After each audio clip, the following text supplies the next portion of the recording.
After transferring to a Los Angeles high school, Sarah finds that her telekinetic gift appeals to a group of 3 wannabe witches who happen to be seeking a 4th member. Bonnie, Rochelle, and Nancy, like Sarah, all come from troubled backgrounds, which combined with their dormant powers lead to dangerous and deadly situations. Welcome to another feature presentation of Midnight Double Feature, and on this episode we'll be covering 1996's The Craft, directed by Andrew Fleming.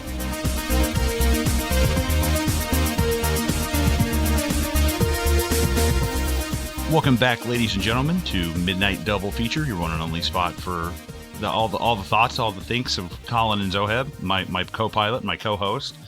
The Veruzia Balked by Robin Tooney. Zoheb Ali. Man, I picked the wrong week to quit sniffing glue, man. If that's any indication on how I feel about this movie and how this conversation's going to go. Which is weird because I've doubled up on my sniffing glue. There you go. Yeah. For every action, there's an equal or opposite reaction. Yeah. If that is not true with our movie, you and I we've said this for years, but you and I are ships in the night, like sailing opposite directions, going like, see you later, adios. Like this might be. So I was literally, as I was watching this movie, thinking of that exact phrase. We are ships in the night. Yeah. And I mean, I'm not getting my thoughts out or anything yet because we've got a little bit of preamble to do, but this is probably the biggest discrepancy in our maybe tastes or history, if I may, but I don't know what your history is. So anyway, go on. No, yeah, we'll definitely get into it. There's a lot to talk about. But if this is your first time joining us, guys, thanks for checking out the podcast. Thanks for checking out this episode of The Craft. If you want to find any, if you want to find any of our socials, they are in the show notes below. If you want to support us further beyond what you're listening to now, the free show, you can go to patreon.com/Midnight Double Feature, become a member of the Green Room. It's $5 a month. You get 2 extra episodes a month. I think we're up to like 70 something episodes now. So you're going to get all that as soon as you sign up. We've got merch and everything galore. And please stop by, rate, and review the show itself. It helps out immensely. It helps spread the word. And also check out Bad Crystal, a Breaking Bad podcast presented by Zoev and I, where we go through every episode of Breaking Bad. I think so far we're into season 3. I think we're about to start season 4. 3. Yeah, about to start 4. Yep. And I've never seen it before. So we go through the whole show proper. Zoheb could write a PhD thesis about Breaking Bad. I think this is your 5th or 6th watch through the whole show. Yeah, it's something like that, man. It's crazy. So he's my tour guide. He'll be your tour guide also if you check out that show. Again, it's called Bad Crystal, a Breaking Bad podcast. Thank you guys for checking out the show. If you're returning as well, we always appreciate you guys. You know who you are. But with that out of the way, let's talk about The Craft. So it's funny because I can't really say there's any particular reason why I wanted to do this movie. I do enjoy it. Just wanted to torture me. I know you did. You're like, this motherfucker made me watch Transformers last week. Yeah, that'd be. It's like you made me watch Transformers. I'm going to make you watch like 4 teenage girls who are witches like fight. It's like, God damn it. I think I'll make a comparison that might not blow your mind, but I think once you hear the comparison, you might be like, okay, yeah, maybe I'm a little bit more into it, because if you like this movie, then or if you hate this movie, I feel like you have to hate Chronicle from 2012. It's the same movie, dude. Come on, like it's the same fucking movie, but it's not the same. It's handled differently in the characters, and this movie. It's just I knew that. This is a movie that is 3 years younger than you, and that this is something that's kind of dated. Had you ever seen this before? No, I had never seen this before. Obviously, I'd heard of it, and I know it's got quite a sort of like a cult following. It even had a sequel a couple of years ago as well. Reboot, yeah, whatever. Yeah, something like that. I don't know, whatever they fucking call them these days. Yeah. But yeah, I don't know. This movie just completely sailed right by me. I know this is not It's ridiculous, but every time I hear the title, I just think of arts and crafts, like fucking thinking like a Hobby Lobby. Yeah, like someone fucking doing scrapbooking or some shit. Like, you know, I think that there's something important I asked myself last week, because yes, Transformers to me was like nails on a chalkboard. But of course, like, I picked The Craft. Of course, that's gonna, that's not gonna be my thing. And there's nothing wrong with that. But like, were you at least entertained? I think that's the important question. Absolutely fucking not. You weren't at any point, you weren't interested in like how the story was going, or yes, I was somewhere around the middle is where I really lost interest. I think man, I just couldn't deal with the high school melodrama. Yeah. And there's no entry point for me personally in this movie. Like, you know what I mean? Like, I'm not a fucking teenage girl. I don't go to high school. Like, I don't practice magic. I don't practice magic. Like, it did kind of like get me thinking of like what other good witch movies are there out there, kind of thing. It did remind me a lot of Heathers. If you've seen I've never Heathers, seen that. No. Yeah, that's actually a really good movie. I like that movie a lot. But it also reminded me of The Lost Boys. Oh yeah, for sure. Because it's really kind of like got that vibe. But I mean, The Lost Boys has a lot of like 80s sauce on it. And yeah, man, I don't know. I found myself really disinterested in this movie, and it made an hour 40 minutes like so fucking long, man. This might be the worst movie we've ever covered. I'm not even kidding. Get the fuck out of here. I would watch. We covered The Island. I would cover, dude. I would cover that movie again and again and again. Oh my god! Like than this, because this isn't even like visually interesting. Like I'm just looking at fucking drab and, oh man, I can't with this. What the fuck were you thinking? I like this movie. I think it's pretty. It's definitely a lot of it's nostalgia from where I grew up with it. Like not even from like a super early age, but I think it's one of those movies that like I think where it is at, and like the whole kind of like where it's remembered at, and the fondness it's remembered with is pretty like on par. Like I feel like people go, oh yeah, I liked The Craft, it was okay.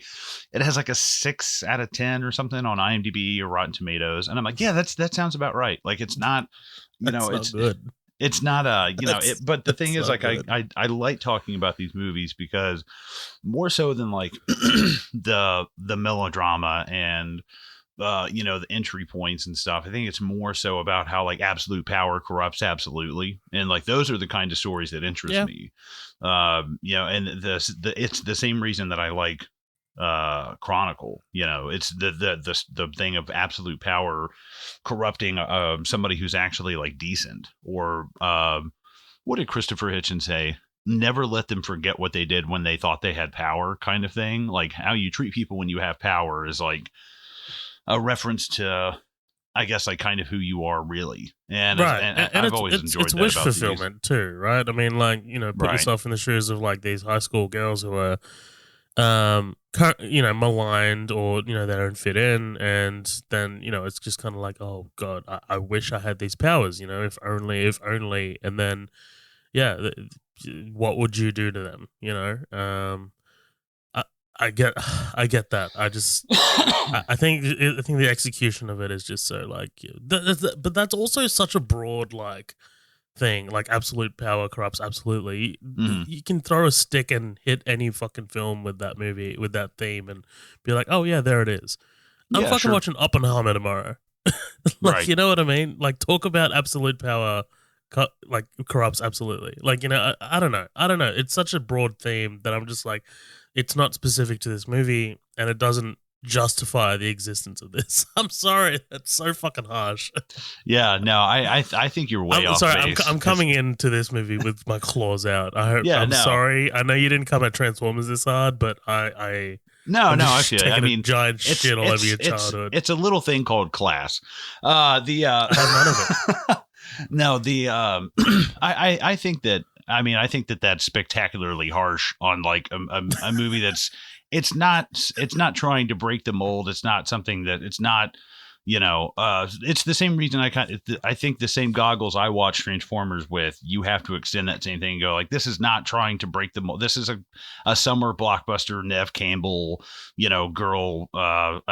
This was marketed heavily to like a female audience and stuff. And I think that's one thing that we kind of talked about was, is this like necessarily like a chick flick? Like does the fact that it has 4 female leads automatically make it a chick flick? And like, I don't think so. Like, I honestly, I think that, again, if you just kind of swap the genders and stuff, you get Chronicle. You have a lot of movies like this where it's, friends that turn on each other and blah, blah, blah.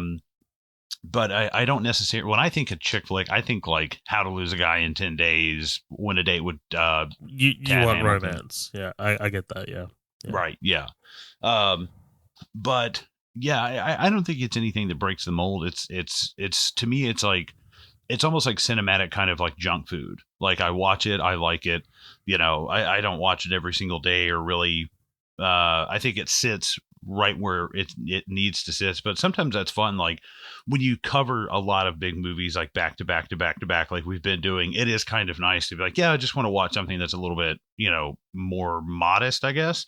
Like we just did Transformers and Batman, and it's kind of fun to watch stuff that's, kind of one and done. There wasn't a huge IP made out of it, but also you can kind of poke fun at it. And there's parts where it's like the snake dude who shows up to her house is like, yeah, I got this for you. I was like, where the fuck does this guy come from? Every time I watch it, I'm like, where does this guy come from? And it's like, but that's part of the charm, is it's like, it is not a great movie, but like there's parts that are good that I'm like, oh man, there's actually a lot of potential here to be a really great movie. But it's just kind of fun, it's just a fun, like I feel like you could watch it with like, I don't know, preteens and stuff like that, like 10-year-olds and stuff. I think it's kind of fun. Get that fucking grin off your face. Visual medium, Zoheb. Yeah, that's true.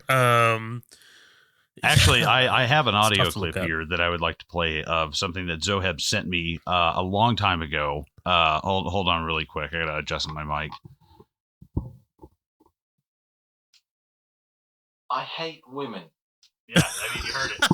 You heard it there first, folks. Oh boy. I didn't know you had your Ben Shapiro on there. That's awesome. No, I think that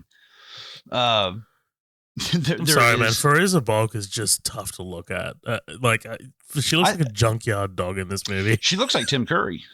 She definitely looks like Frankenfurter. This is a fucking rough movie, man.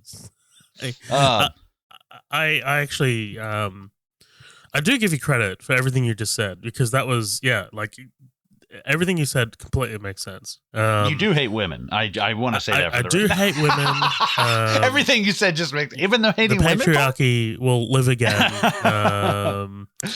No, but also I just want to say. I am also watching Barbie right after Oppenheimer. I do want to see that. I like Greta Gerwig. I'm really excited. I'm really excited for both movies, by the way. I'm buzzing. Steph just says yes to anything, and sometimes I'm just like, man, I'm fucking lucky, aren't I? Dude, get this. You are. I'm saying this on the podcast. You don't know this. I am flying down to fucking Melbourne specifically to go see Oppenheimer in the IMAX. Jesus Christ. That's an interstate trip. That's a 2-hour flight. And I called Steph and I'm like, I'm about to do something stupid. Please talk me out of it.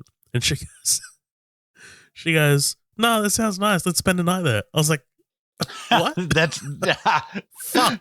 No, you don't need a clean needle. Go for it. Oh, Jesus Christ, man. But yeah, anyway. Well, and the thing is, we don't have to, go through this thing bit by bit, scene by scene, and break this thing down, because I think it's I think that it's more fun to kind of talk about the movie and not argue about it, but kind of we can go through the movie just off of, honestly, for me, just off of memory, because it's I know it pretty well. This is one of those movies that I put this on to fall asleep all the time. I'll just throw it on the craft, I'm like, oh, it's me cool. too. I think it's I think it's a good I think it's, you know, it's a very simple, fun, like kind of movie. And I think it sits perfectly like where it needs to. I do like all the performances from like the four leads pretty well. Like I like Robin Tunney, I like Neve Campbell. Oh shit, Can what we is her name? also oh yeah, Rachel True Yeah. for Isabel, She's yeah. actually one of my favorites in this. I think she does a really good job.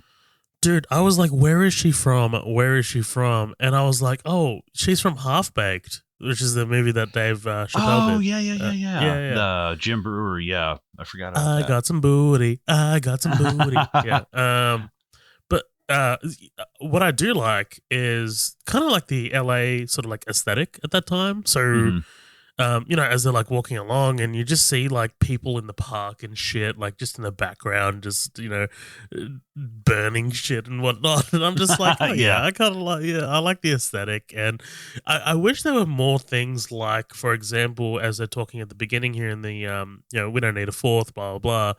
I wish there were more things like the noose coming out of her like locker and stuff like Yeah, that. the Like, Wednesday you know, Adams kind of thing. just those little touches of like because you know like they obviously do the overt like yes like we're suicidal or whatever Hmm. but like just the smaller stuff, you know, like would have been nice, but Yeah, yeah, this definitely does kind of feel like a mid '90s grunge reaction. Like let's yeah, make him kind of like dirty and blah blah, you know. And I think that you know, that's a lot of movies at that time where it's kind of like what uh, you know, what's his name did, Christopher Nolan did to Batman. It's just like let's just make it like a little darker and a little grittier, and sure. it's like oh okay cool, you know, like um. So Also, I I always thought for the longest time that this was a kids movie, but it's not. yeah, it's not. I mean, I think that It's one rated thing I MA here, which is your R. really Yeah, I is it was rated R surprised to see here? that. I don't fucking think it is. Let me have a look Um, because I was like, this is a very soft MA 15 plus. let me look this bitch up. Now I gotta know. Um, so in the US, it is. Hold on, this is great podcasting Why right is it now. so hard to fucking find this? That's a one time rated R. Wow, MPAA. it's rated R. That's crazy. Yeah, for I what? mean, I don't. This is a very this is Look, I guess the almost sexual assault and yeah, and yeah. it is about violence and revenge and yeah, I get it. I get it. Like the themes are there. Hey, those are all themes that kids need to learn early on for their own sake. Sure. Yeah. No, I Can we also chat about real quick? Fucking Nev Campbell and not Skeet Johnny Depp. Ulrich. Fucking Yeah. the same year as Scream. Yeah. This was that. Nev That's Campbell had a hell of a year. wild. That's wild, man. That's Mhm. absolutely insane that these two were in this the same year as Scream, which is huge, man. Like, Well, the fuck. crazy thing is when you watch this and you watch Scream, and you're like, Scream just looks like so much newer. Like if you said Scream was Yeah, like '99 or 2000, timeless. I would have Yeah. been like, oh, okay, cool. But like this, if you told me it was 1991, I'd be like, yeah, I believe that. Mm. And I think maybe that's part of the aesthetic that they're going for, kind of like an older, you know, Scream is kind of like, I feel like Scream almost feels like Terminator 2, kind of like it has that James Cameron kind of, I don't know, like that The those timeless look about it or feel yeah, about it. like Yeah. the blues and stuff like that. Like I Oh really yeah. love the way he uses that. But The modern um, colors. Yeah. what did you? I mean, what did you think of the four leads?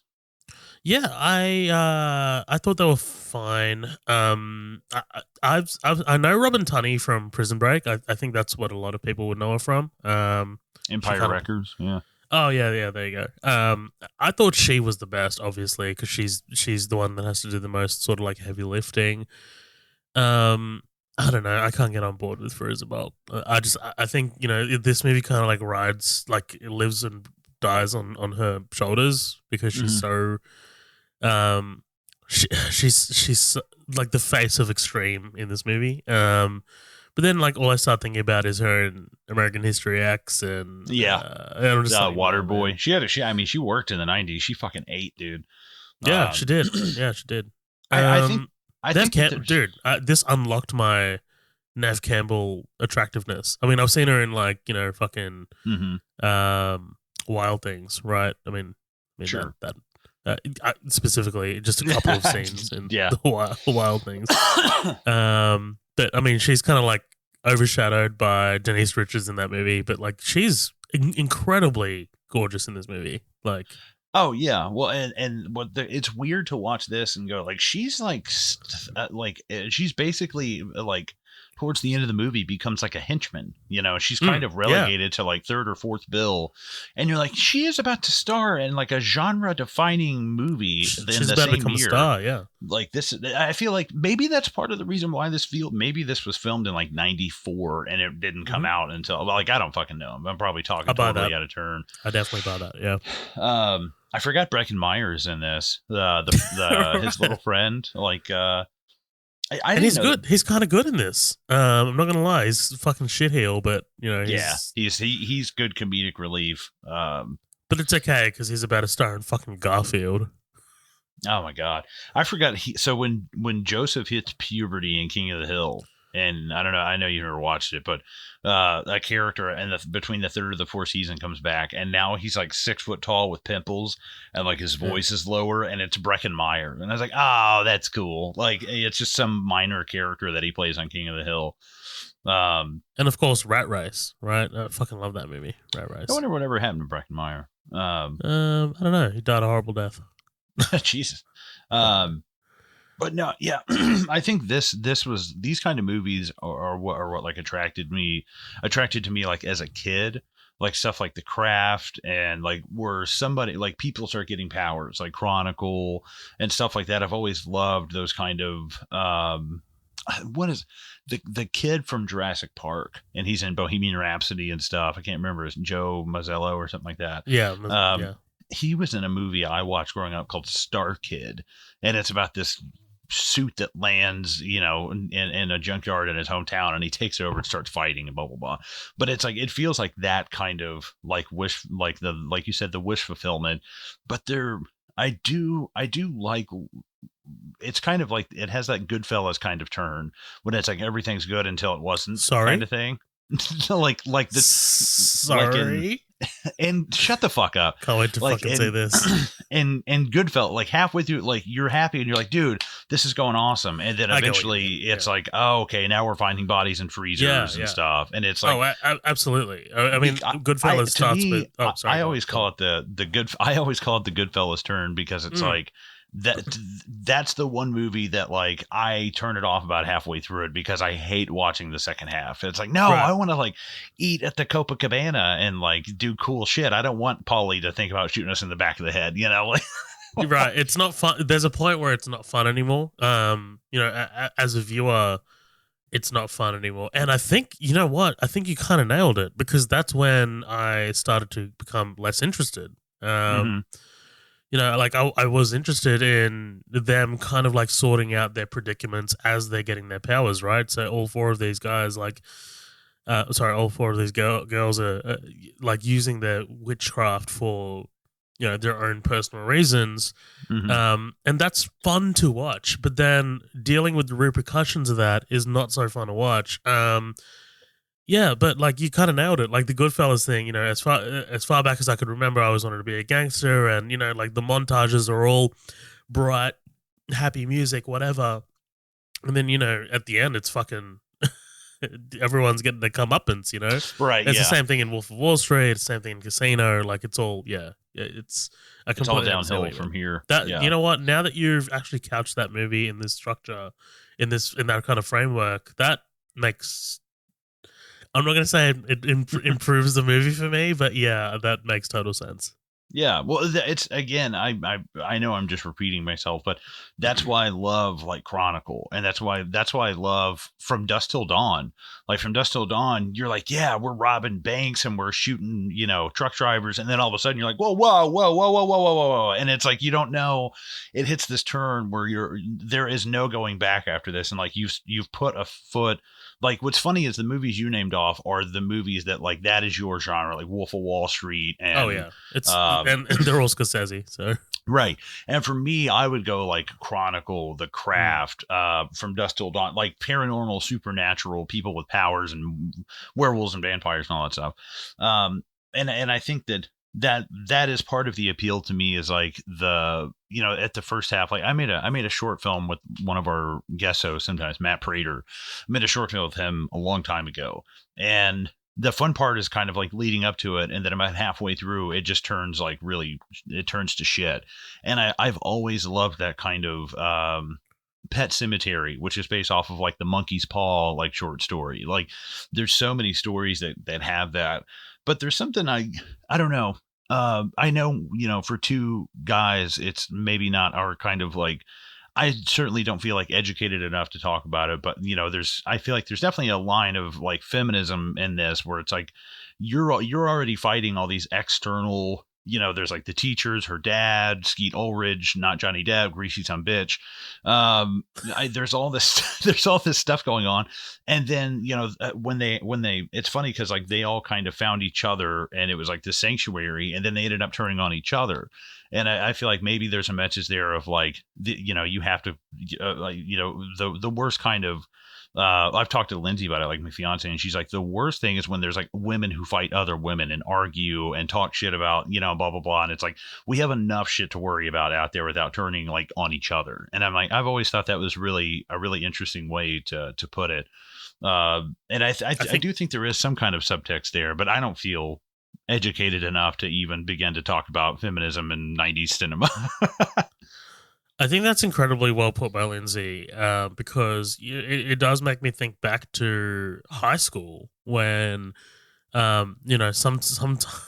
sometimes like we'd have like a grade sort of like assembly. So if you're in year 8, like you'd have all of year 8 be called for like an assembly, and your year coordinator would get up and talk about like potential issues or whatever and what's going on, whatever. And a lot of the time, the year coordinator would get up and talk about girls arguing with other girls, and it was never usually the guys arguing or fighting with other guys. It was always girls, and Mm. it kind of like makes you think that at this age, in the high school age, there is a lot of backstabbing, there is a lot of gossiping, there's a lot of like drama, Backbiting, yeah, because like they're all at that kind of like age. And yeah, that makes total, like what Lindsay said is 100% on point. I mean, like at that age, there's a lot going against young women, and Mm-hmm. like they're about to move into the workforce, right? So, they're about to discover a whole other set of difficulties. um, but yeah, man, like, yeah, I totally agree with you. Like, we are not qualified to be able to talk about this, but I mean, it's 100% worth bringing up because it's definitely in the text, like it's in the movie. So, Sure. To some yeah, degree, yeah. I just like, don't know. I don't know like the actual like message. Um, right, yeah. What is the like? Again, I think the only thing we kind of touched on is like the absolute power, kind of thing. But I think that there's something there about like, it's not. I think the message of the movie is like, it's not what kind of power it is. It's like it doesn't matter if you get power or not. Who you are is who you are. And like Nancy gets power, and she becomes this tyrant Nazi, like Hitler stepdaughter. And then like Robin gets this towards the end, Robin Tunney, and she ends up kind of being like, she doesn't hurt Nev Campbell or Rochelle. Like she doesn't get any kind of retribution on them at all. She just kind of like lets it pass. And I feel like she kind of touches into like I don't know, the revenge and looks and stuff like that is only surface level. And I feel like what she's going through is a lot deeper of an issue of like getting over her mom's death, and then her, like her attempting to kill herself. I feel like, all of them have like, yeah, obviously big shit going on, but I feel like, hers is a lot more recent, and she has like the double barrel of like a suicide attempt and her mom being dead, versus the other ones all have like one specific thing, while, definitely big in scale, like, I don't know, racism, obviously a big issue, but they really stack the shit pancakes on our lead to make about, okay, well, all you have something going on, but she's really got a lot more on her plate. With like this, with Chris, like basically trying to rape her at one point, and like it's insane. But I think that there's, I don't know. I love those kinds of stories of like the consequence to the action. You know, at first it's just the homeless guy.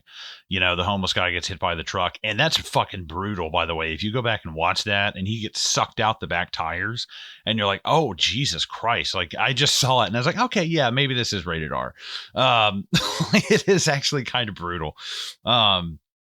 But you know, like you said, it's got that Lost Boys kind of feel, but it's like, be careful what you wish for. Like you have to, it's one thing that like, if you're wishing for something for yourself, but it's kind of like most of them wanted revenge on somebody, you know, like, like Rochelle wanted revenge on, Ben Stiller's wife, Christine, what is her name? I think you mean White Goodman's wife. Is it White? Goodman. White Goodman from Dodgeball. Oh yeah. I just watched that the other day for the first time in a long time. It's not as good as I remembered, but it's still pretty funny. Yeah. My God, one of my favorite jokes is just like the broken down car, and he's like, "Come on, we're almost there, baby," and he turns the corner, and it's just people pushing the car. That's it, boy.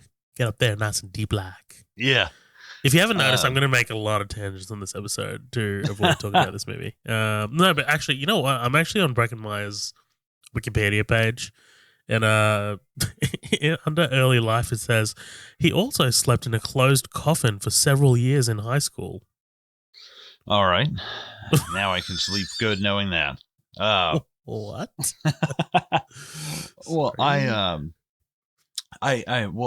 I think that there's, you know, I think that there's something interesting in the fact that, you know, once, like, it's weird. It's kind of like Nancy is kind of like I don't know, she feels like the leader of the group.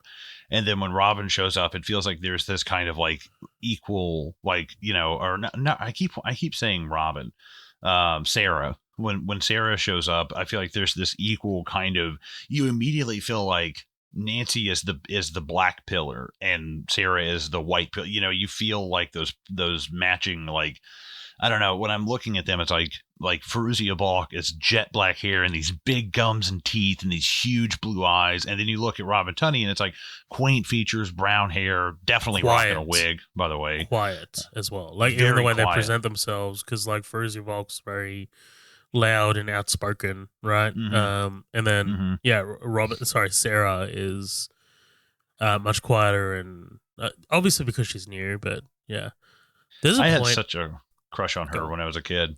Robin Tunney, yeah. Oh yeah, when I saw this, it's like, oh my gosh, she's so hot. There's a moment when it's Sarah and Grace Man, fucking what's his name? Jericho. Albert. Yeah, right. There's a moment when like they share their first kiss on that rooftop, and like Skeet's friend walks past, and I swear to God, I thought that was James Van Der Beek from fucking Dawson's Creek, dude. I was like, are you fucking serious? That looks like James Van Der Beek. I'll be yeah, that makes me think, have you ever seen The Goods, the used car movie with Jeremy Piven? It came out like forever ago. It's funny. It's a 90-minute like Will Ferrell produced, like Jeremy Piven, Ving Rhames, David Koechner, Catherine Hahn. Whoa, that sounds great. What? Sorry? Oh, it has like Rob Riggle, James Brolin. Keep talking, baby. Ken Jeong, Tony Hale from Arrested Development is in it. Buster Bluth. Charles Napier from Rambo: First Blood Part 2. Wipe that movie from my brain. Did we cover that? Yeah, we covered that. Yeah, we did. There's a shit ton of people in it. Rob Riggle. You said Rob Riggle. It's an insane amount of people, but it's like a raunchy, like 90-minute movie.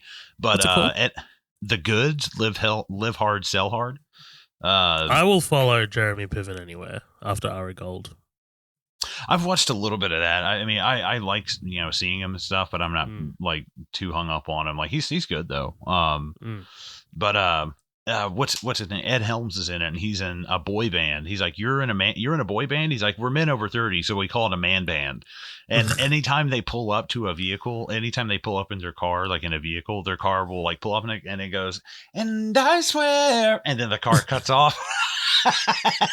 I always die thinking about that. Like, Craig Robinson, Brian Callen. Brian Callen, yeah. Wow, the movie only has 2 rapists in it. No, just that's the sad thing is that's a sentence in Hollywood somewhere. Oh, there's only 2 of them in this one. Oh, no, yeah, I don't know anything about Piven or Callen. I've just heard things. Yeah, same. But yeah. I what do you think of the fact that they added in an attempted sexual assault in this? Like that's kind of, I mean, obviously something that I think sadly a lot of high school girls have probably had to put up with, to varying degrees of severity, but rape is still rape. Right. No, definitely. I'm gonna be honest. I was very surprised by it. Only because I hadn't assessed the intensity of this movie in terms of just like what's in it, like violence or sexual assault or language, whatever. So I didn't really know what I was getting myself into, and then we kind of get to that scene, and I'm like, "Oh, Skeet, you're going for it." He's literally kind of like in that moment, he's playing the same character that he does in Scream, which is like the undersexed kind of like partner, and someone who really, really, really wants it, like, you know what I mean? And I don't know, it was kind of like playing out, and I was like, Jesus, I didn't know we were going to end up here, but it 100%. Unfortunately makes sense, because it is something that young girls have to deal with, right? I mean, like, just pushy men, and unfortunately it's still happening. You do hear stories about it, and it's incredibly unfortunate. Men are pigs. Well, young boys are fucking ridiculous like that, unfortunately, still to this day. It sucks. But then I'm just like, man, like, I don't know, like movies like this where your characters have powers, I'm just like, why can't you just turn it on? Why can't you just use it? Like, just let's go. Like, let's. Oh, like her cut his dick off with her witch powers or something. Something like that, man. Like, just something. Like, she just runs off into the woods, and I'm just like, come on, man. Yeah, no, I know what you mean in a sense of like, now you have to be careful, like, because it's like you're walking around with a loaded gun, like you can hurt people. Obviously, he's a rapist. Like, yeah, you should probably hurt this dude, but he's acting out something that you have put him under the spell. Like, it's in a weird way, because you don't want to look at somebody who's so, in her situation, it's like looking at someone who's about to be raped going, hey, yeah, you're the one who turned this dude on. It's like, no, that's not, literally you did a spell to him that made him. And it's kind of like, was he this way in the first place, or is he only doing this because of the spell? I think he's kind of, I don't know, the way he reacted out of just getting rejected at the very beginning, and he goes and tells the whole school that they fucked and that she was lousy. And I'm like, dude, it was always in him. Yeah, that's what I'm saying. It's like, you hung out one night and she was just like, yeah, nah, not tonight. And he was like, she's a whore. And it's like, okay, dude, calm down. Jesus Christ. Like, you probably, if you'd have gone, fucking whore. I'm just like, dudes like that kill me. I'm like, if you'd have gone out probably 2 or 3 or 4 more times, like, you probably could have had like a decent relationship, maybe, hung out for a little while, whatever. That kind of shit like kills me. And I do think it's kind of important to highlight if you think, I mean, it's kind of like watching that Woodstock 99 documentary, and like the dudes who were just groping the fuck out of chicks and like ripping their clothes off. And you're like, dude, holy shit, Yeah. I'm not going to say it was acceptable, but it's the 90s, man. Definitely not like, cut his head off, it not accepted, but not condemned either, Right. Do we want to talk about Nancy's living situation? Because yeah, she holy shit.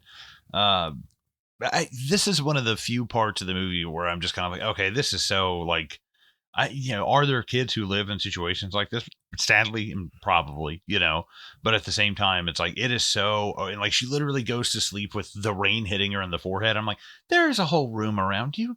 You don't have to lay in that one spot. And I'm like, that's the shit that drives me nuts, where it's like, well, okay, she didn't want to be around Ray, man. I mean, Ray's a little, he's a little touchy feely, he's a little, Ray is the sniffing accountant from Seinfeld. Really? The sniffer? The one where Kramer chugs the beer and he goes, I'm going to use the bathroom. When I come back, I'm gonna go stand over there. Like the sniffer.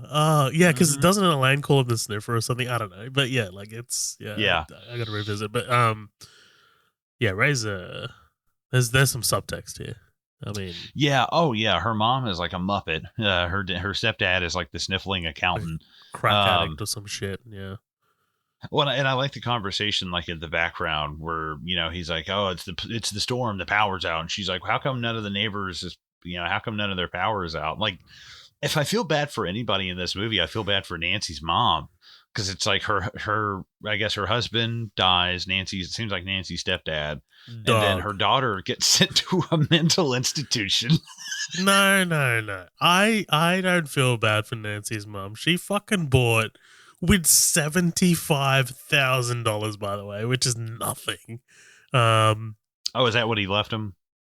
that's the life insurance policy, right? So what is yeah, the amount is 75,000. So she buys an apartment and a jukebox with just who's the artist? Who's the Oh shit, I can't remember. I can't remember. But like I mean, I don't feel bad for her at all, dude. Like this, it's financial choices like these that got you into the Connie Francis. Connie Francis. Connie Francis. Okay.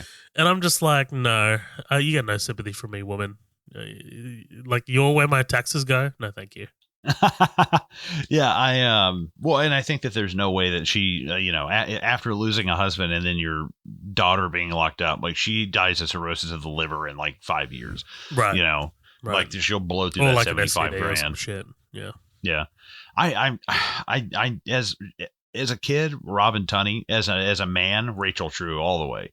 I'm like, I think she is just absolutely gorgeous. I'm inclined to agree with you, but I think I'm also on the Nev Campbell train as well. So I mean, hell, Breckenmeyer, like fuck, man, just grab the back of that hair and pound. he's a good looking guy.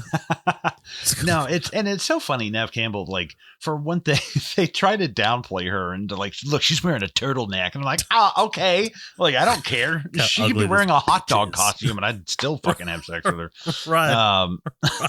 But and then I definitely think that there's something up with the fact that it's like a Catholic schoolgirl thing. I'm like, I feel like there was a move there. I feel like there was a conscious, like, oh, we could have just set this in a high school in California. It's like, let's make them schoolgirls. Like, all right, Dave, come on, man. Like, it feels kind of like maybe the only thing I can think is that it's because as a Catholic school, it feels a little bit more like older. There's that kind of like that religious kind of feeling looming, and I like that, kind of like The Exorcist. Like you always knew you were somewhere around like a church or something like that. But yeah, definitely, because it's also, I mean, like that, like the juxtaposition of them being at a Catholic school while also essentially worshipping the devil, right? What is it, Manon? Manon. Yeah, Manon. I think they say like if God and the devil just some were French playing. guy. Oh, by the way, it's $175,000. Oh, okay. Well, that's I mean, that's still not enough to buy you a fucking apartment. But whatever. No, not even in '96 money. Right. But yeah, I like the explanation that they give that Manon is, if God and the devil were playing football, Manon would be the field. And I'm like, oh, so it's like it's even for there to be like, for you to play on it, this thing has to exist. Like it has to have been there before you. And it's like, I am the field that your little game that you play, I am the field you even fucking play on. It's like, okay, that's kind of cool. Like it just is. It's nature. It's north, south, east, and west. Like it's like it has no like moral kind of thing. It just is. I'm like, oh, that's kind of cool. It's not sentient. Is that what they're saying? Like, because I don't think so at all, because like it kills like all those like whales and dolphins, right. And it like it's sharks, kind of. Yeah.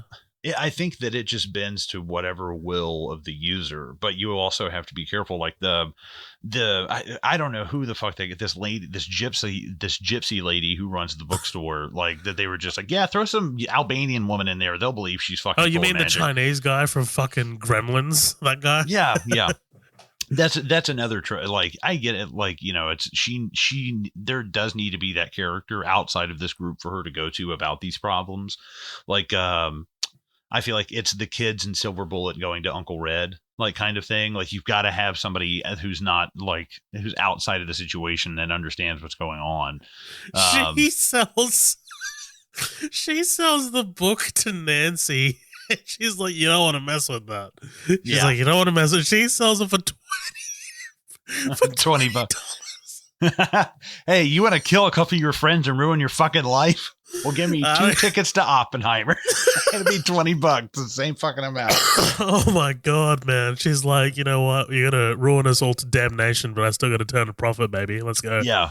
The book, it's just a book that she wrote. She opens it up and it's like blah blah blah blah blah. It's just like random. It's the Necronomicon. Yeah, a bunch of random shit. But I definitely think that you know how I know you know how I know that this place is mysterious because of the candles and the dim lighting. When they walk in and she's just waving her hand over a candle and I was like, what the fuck does that do? You know what she reminds me of, like when she's doing that? She reminds me of Billy Madison, Miss Lippy, the fucking kindergarten teacher who does that weird dance. I saw it once, like a long time ago. Oh my god, dude, that is such a favorite. Oh, you know what? Fuck this movie. Billy Madison, I'll be honest, Happy Gilmore and oh god, his triple Waterboy. Like Billy Madison, Happy Gilmore, and Waterboy is like his triple threat. Like that's that's his Dumb and Dumber Ace Ventura trilogy. It's so funny because so everyone here who knows, everyone here in Sydney who knows Happy Gilmore knows Billy Madison, because they used to do this thing when we were kids on like Channel 10 pretty much like every month. It used to be 6:30 Billy Madison, and then right after Billy Madison 8:30 was Happy Gilmore. So you'd stay, and like as kids you're just like, yes, let's go, the double feature, baby, come on. Billy Madison. Oh, that's cool. Only double feature I've ever been to was A Quiet Place 1 and A Quiet Place. Yeah. Quiet Place 1 and 2. In my local theater, they played that depressing as hell. back to back. Yeah. It was fucking great. It was really cool watching that. Christine Taylor, that's Laura, yes, the blonde. I would love the not lesbian. Yeah.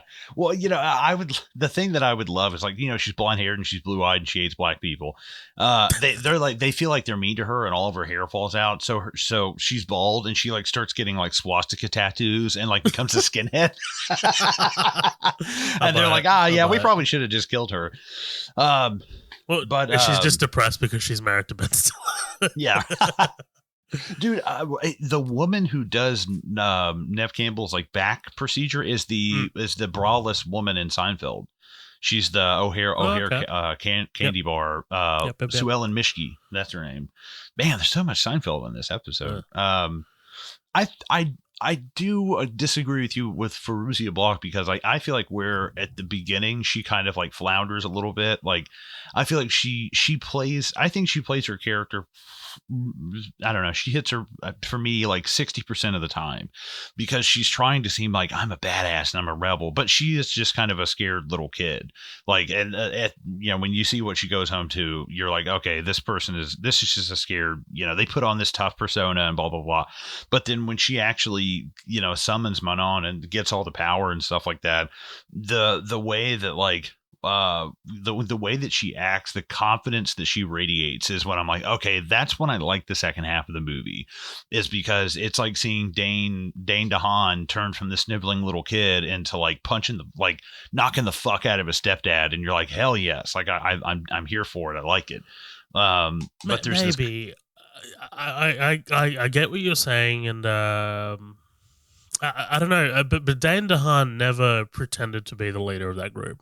You know what I mean? Like, Dane DeHaan never put on the persona or the facade of like, everything's under control. I don't care what everyone thinks. Like, there was none of that. And I don't know, maybe that actually works in Nancy's favor, because like that is something that's actually pretty realistic, right? Like when you hear about bullies, like quite a lot of it is like, they're experiencing some trauma or something in their personal life, and then they bring that to school or work or whatever, So, I don't know, man. I think I'm just out on Fairuza Balk.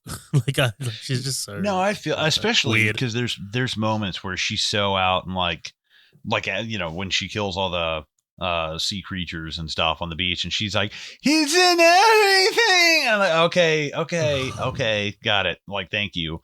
Like, there's parts where I'm definitely like, okay, you need to please fucking tone it down. But like, the funny thing is like Nancy is definitely apart from she definitely becomes like the antagonist, and the other two girls are kind of like the henchmen, but like one of them just didn't want to be physically disfigured, and the other one just wanted to be left alone it's for so being shallow, black. man. I was so yeah, I was so disappointed with them too, to be honest. Like I was reading it, and apparently quite a few people screen tested for these roles. So Angelina Jolie, Scarlett Johansson, Alicia Silverstone.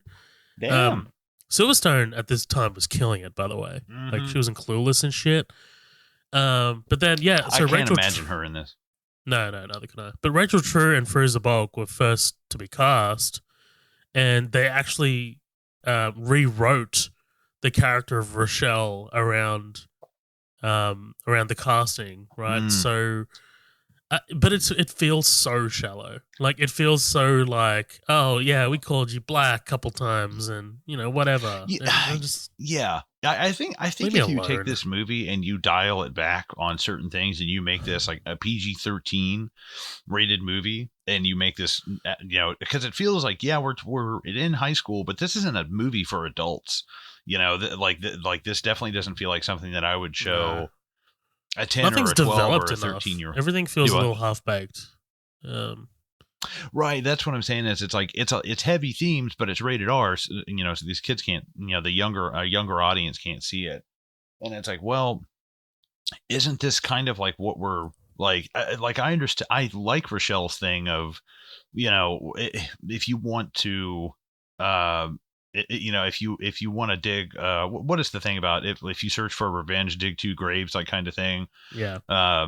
Like I do like that kind of like quote, but it definitely is a very quick like let's just we'll just center it around her race, and it's like it's kind of lazy, right, right. I feel like nowadays they would have a really really good character like reason for her. Like, I think maybe race would still be a part of it, but maybe that's all you needed, kind of like at that time, because I mean, if I'm thinking sort of critically, right, 91 was Rodney King, right? Like, they kind of just needed even like the minimal amount of race relations or racial issues. But yeah, man, like, I don't know, her driving through the fucking red lights. Right. Yeah, it's like, oh, I'm a real rebel. Like, it to me, this is Lori and Footloose standing on the track, letting the train come at her and jumping off. And it's like, okay, cool. But at least at the beginning of that movie, she's like standing in between two cars with her hands up. And you're like, she's gonna fucking die, dude. Like, I actually do. You are a little panicked at the beginning of Footloose. You're like, she's gonna fall off that thing and fucking die. And this one, it's just kind of like, yeah, they're just whatever, And I feel like this would be a great like 2 or 3 part episode of the X-Files. Like, I think that would be really cool. Actually, you know what? I was thinking about that, but not X-Files. I was thinking about Supernatural, because I was trying to think about like other sort of like witch related movies or TV shows I've seen. And I've never seen it, but Charmed came to mind. Like, Charmed is a more sort of like witch friendly show, though. Like, I mean, like, obviously Buffy the Vampire Slayer has like its own witch stuff too, and but yeah, Supernatural has some pretty wild like evil witch stuff that's really great, I think, particularly in season 2. And that kind of like stuck out to me, because I'm just like, I don't know, I feel like I've seen this but done better in other places. So I don't know, that's just me. I hear your movie. That's weird. Because like you were talking and I could hear you, but it was like super faint. And I was like, I can hear him, but then all of a sudden it's like, now I can hear your movie. That's so funny. It might just be bleeding through my headphones. I'm not editing this out, by the way. Oh, okay, cool, whatever. No, it sounded so weird to me for a second. But but no, I think that it's a movie that's just, it's too hardcore for like an audience that they're trying to aim this at, but at the same time, the I feel like the characters aren't fleshed out enough for like adults. I feel like this is almost like I don't know, almost like an after school special, like kind of thing of like, be careful what you wish for. And it's like, well, I mean, did she wish to be raped? Like, I don't know if I don't know if it's a great message to say, like, she wanted a boy to like her and, he tried to assault her and, that's what she gets. And it's like, no, I mean, I think that's kind of a bit of a weird like signal to send. Like, and maybe the movie is trying to set up that, no, this guy's a douche before this happens, or they're just trying to make him unlikable. But I just don't feel like this guy, like, I don't feel like there's enough there to be like, oh, we're glad this guy's dead because he's a rapist. And it's like, well, I don't know. I just don't feel like the character's fleshed out enough, and I don't feel like there's enough there to make that kind. Was he that kind of person before that? Like, blah blah blah. Like, I don't know. It's like, if he was, then you don't care when he dies, but if he isn't, then it's like, fuck, you just murdered somebody. It's this kind of conundrum. But I honestly think, if you ask me, like, the best parts of the movie are when Nancy seduces Chris and she does that, he's sorry. She's like, like when she starts yelling at him and she's like, you don't like whatever. He's like, oh, you're crazy. She's like, you don't even exist to me. And I was like, oh, Jesus Christ, this bitch is fucking crazy. Like that. Like, if I saw somebody doing that, I'd be like, everybody get the fuck out. Yeah, I'd be like, especially at this kind of party, and like, what does he call them? The bitches of Eastwick. I was like, dude, if she shows up to this party and she goes like, you don't even exist to me, it's like, you better fucking run, because there are some Reddit kids going to show up and torch this place. So you better fucking run. But those moments, and when she actually starts coming towards him and her toes are on the hardwood floor dragging, like she's cool. Like, that's visually one of the parts I was like, this is pretty fucking cool. Like, I actually do like that. And like their fight at the end, I like where she like throws that set of dresser drawers and they're really starting to kind of like fuck each other up. And I was like, oh wow, she's actually really trying to kill her now. Like, it's not, oh, we're going to do this and we're going to make you think that, or we'll put snakes in your brain. It's like, no, she's actually actively trying to kill her. And I was like, okay, that's kind of cool. Like, I feel like towards the end, the consequences kind of like got revved up, but they were, I don't know, a little late in like, being there. Cause I think Chris dies an hour and 10 minutes into the movie. So I'm like, there's a half hour of fallout, and I'm like, oh, well, that's weird. Like, I feel like, I don't know. I feel like the problem with these kind of movies is that there's no like, okay, we have powers. Now we're going to do X, Y, Z. It's always like, oh, and then there's a bunch of character drama because they got the powers. It's like, no, you need a plot. You need something. Why are we going back in time? Why do we have powers? We can't just say, let's introduce this thing and then have moral and character dilemma and drama around it. It's like, no, you need something for that, for them to interact with on that level. I just feel like movies like this kind of fail because there's no story. It's just people, and then this happens, and then this happens, and then this happens. Like, there's no plot there, Right. Yeah, no, I completely agree. It feels like it loses a lot of steam by the time we get to the end, and there's a lot of sneaking around. Like, she's seeing the fucking, she's basically in the fucking, what is it? The Well of Souls in Indiana Jones, and all this like shit's coming out of nowhere, like all the creatures and the, the snakes, whatever. By the way, Skeet Ulrich's real name. Do you know what his real name is? No. Brian Trout. Why would you go by Skeet? Why? Surely that didn't have the connotation back then. There's no way. Ulrich. Like imagine now somebody be like, yeah, my name's Jizrism. It's like, what? Like, why do you go by that professionally? I'll be honest. Like, I do, like I said, I like the final fight. I like the kind of confrontation that they have. And it gets really dark. Like, she's like, Nancy is basically driving her to try to kill herself again, and like just pushing all of her buttons. Like, it's like that episode of Barry when he's like, oh, I'd just like take a picture of her while she's asleep and send it to her in her mailbox, and then, exchange her dog with a dog that kind of resembles her and move her furniture around. Barry? Eventually, No, I watched that one clip, and it made okay. me like, okay, I need to watch this. And he It's just lists off. I just finished dude. He puts like a laundry list of like mental like destructions in there. There is a depiction of mental health in the latest season, like towards the end of towards the back half, and it's actually really terrifying. Like when that episode aired, people were like, "When is Bill Hader's horror movie coming out, man?" Because it is. Yeah, he's he's on another level directing wise. He's so good. And then it sucked because this movie became It, Chapter 2. No, I'm just kidding. He's pretty much the best part of that movie. But yeah, I mean, we're kind of like winding down here. I don't really have a whole lot left to say other than I think that I don't know. I never saw the second one, Craft the Legacy. I do think the way that they connected is actually kind of cool. Spoilers, by the way, for the next one. I just read the plot. And basically it's the same thing. Girl moves to town, girl finds other witches, they, blah, blah, blah. And they have this falling out. And the main girl at the end, I think you basically know that she's been adopted from the start, and that I guess like her caseworker in child services adopted her and ended up taking care of her and growing up. And so she knew she's adopted, but she didn't know that her mom is Nancy from the first movie. And at the end of the second one, they go to the mental hospital and Feruzia Balk is in. I was like, oh, that's kind of cool. Like, I do like that. Who's but the like, dad? That's what I'm like, did one of the guards like do something fucked up, or how like, old is she? Who did she do it? How old is the daughter? High school or something, So it's like, is this, are you getting work furlough and getting dicked on work furlough? Like, what's going on? Like, well, like what's happening? Visits. Yeah.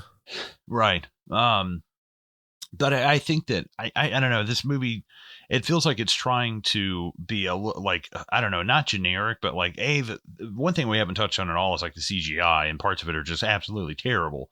There's this weird thing with mirrors in this movie that they like doing, and I'm like, it just looks like shit. It doesn't look good. I mean, it's going to happen because of the camera placement, right? Like right. Where they place the camera and how big the mirror is in the frame, and it's just like, all right, turn around, let's go, let's do it. Right. But all in all, I like watching it like for fun. It's definitely a fun like Halloween movie to throw on. I think this is something that is not, again, I feel like it's kind of been a little lost to time, but like I think that it's rightfully so to an extent. Like there definitely is some like stuff of value here, and I do like, especially parts of the soundtrack that play at the very beginning. Like it almost had a, what is that? I think it's the Smiths or Morrissey, that I am human and I need to be loved. And I'm like, okay, I love that song. I do like the beginning of that. But I feel like there was a kind of like a, I don't know, a list of movies that were similar to this in the 90s, like something like Powder and stuff, of like people having powers, and today the parents just won't understand. But I think the part that I love at the end is when Nancy charges her with that knife, and they go and it's obviously like, I think they've shot it like in a weird way where the floor looks like the wall, and she's on top of Sarah, and she just takes her through that doorway, and it's this shot all the way at the end of the hall, and you see her just bashing Sarah's head into the wall, and you're like, God damn, what the fuck, dude? Like, you kind of start realizing like, Jesus, they are really trying to kill each other now. Like, this is not Henry Bowers and the gang throwing rocks. This is Henry Bowers about to like slice your guts open with a knife, and you're like, okay, now we're in a new territory. Like, I do like the ending and the way it kind of goes, but it's just a good old fashioned, don't bite off more than you chew, and don't go plotting other people's demises and shit, because you probably end up digging your own grave. There you go. We have no listener comments for this, by the way. I wonder why. Dude, look, so I guess final thoughts, right? Because I can't wait to never watch this movie again. Man, oh man. You had fun. I'm glad, but fuck, man, this was I just have no entry into this movie. Like, there's nothing for me here. And that's not a. I'm trying not to make that an indictment on the movie, but it's tough. Like, there's just nothing. There's a lot of surface level stuff in this, but it sucks because like occasionally you start feeling it dip a little bit, and then you're like, nah, we're going right back to surface level. Right. No, like, trust me, man. Like, that little sort of like back to back sequence of like them getting what they want. So like Nev Campbell, like, like the injury, like the burns or whatever she has, becomes flaky. She, she's fine, and then Robin Tunney, and then the whatever, the black woman, Rochelle. The only black. Right, they all kind of like get their come up, like their their thing, right? Like their issues solved. But I don't know, man. Like, this could have been an email, to be honest.